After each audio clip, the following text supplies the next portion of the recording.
The fourth most common misconception in the mind of the non-Muslim is Islam was spread by the sword. What is the meaning of the word Islam? Islam comes from the root word salam, which means peace. It's also derived from the Arabic word silm, which means to submit your will to Almighty God. Islam, in short, means peace acquired by submitting our will to Almighty God. So if I translate, Islam was spread by the sword, it means peace was spread by the sword. It's contradictory. How can peace be spread by the sword? And we know that every human being in the world would not want peace to prevail. Islam is a religion of peace. Its main aim and objective is to spread peace. But every human being in this world would not want peace to prevail. That's the reason every country in the world has a police force. This police force many a time uses force to maintain peace in that country. They don't use force to disrupt peace. If the anti-social elements want to disrupt peace, the police of the various countries, they use force to maintain peace in that country. Similarly, in Islam, Islam is against violence. It's against fighting. It's against using force, except as a last resort to maintain peace.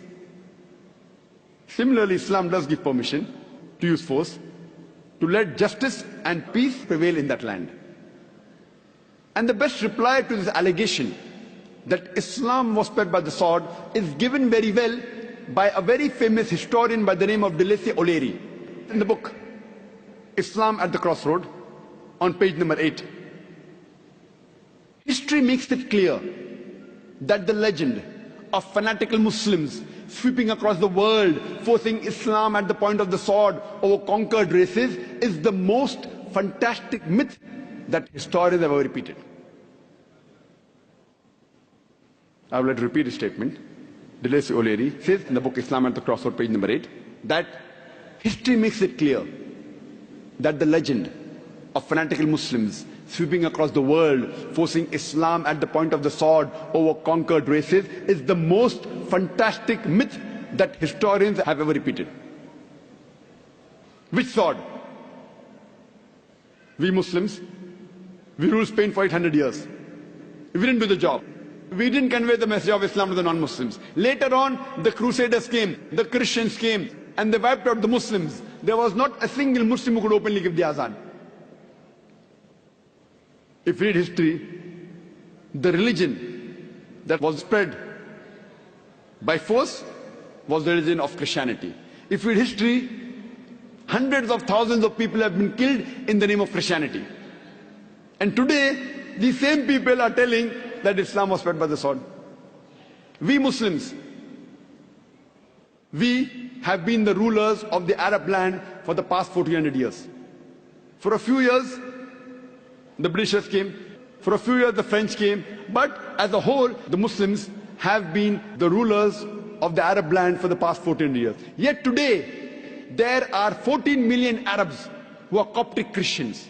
Coptic Christian means the Christians in generation. These 14 million Coptic Christians, they are giving Shahada, they are bearing witness that Islam wasn't spread by the sword. We Muslims, we ruled India for more than 1,000 years. If we wanted, we could have converted each and every Indian at the point of the sword. We didn't do it. Today, more than 80% of the Indians are non-Muslims. These 80% non-Muslim Indians, they are giving Shahada, they are bearing witness that Islam wasn't spread by the sword. Today, the country which has the maximum number of Muslims, it is Indonesia. Which Muslim army went to Indonesia? Which Muslim army went to Malaysia? Malaysia has more than 50% Muslims. Which Muslim army went to the east coast of Africa? Which sword? The reply is given by Thomas Carlyle, a very famous historian from Europe. He writes in his book, Heroes and Hero Worship, and he places Muhammad Sallallahu Alaihi Wasallam as his hero. And he writes in his book, Heroes and Hero Worship, that which sword? First, you have to find your sword. Which sword? First you have to find the sword.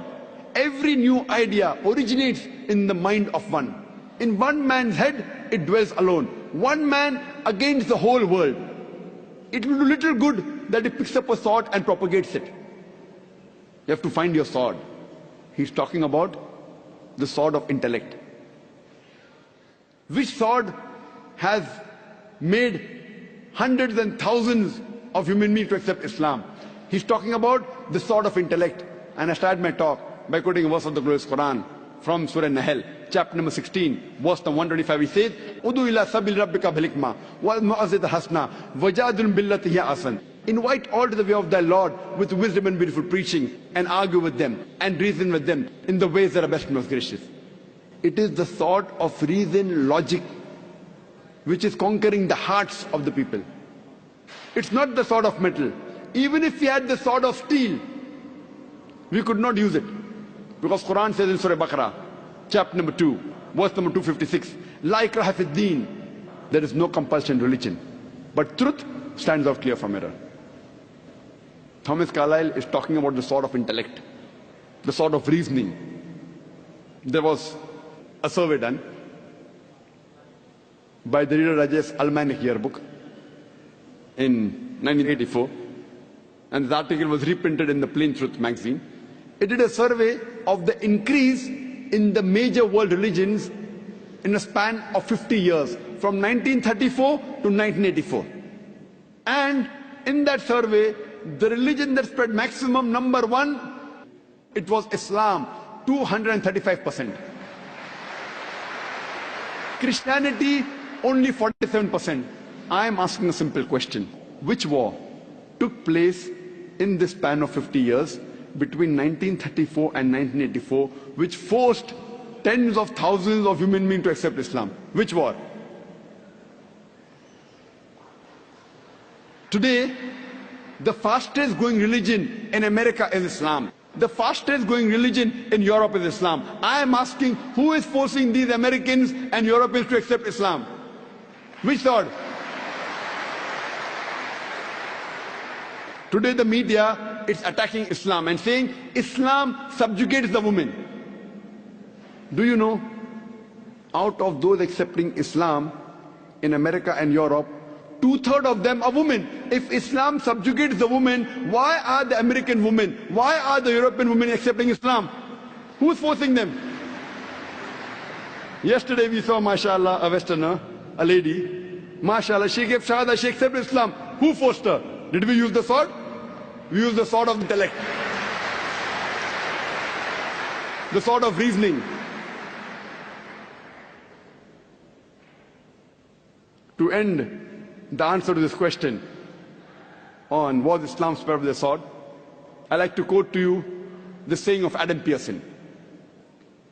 Adam Pearson says, people who worry that one day nuclear weaponry will fall in the hands of the Arabs, they fail to realize that the Islamic bomb, the bomb of peace, has already been dropped.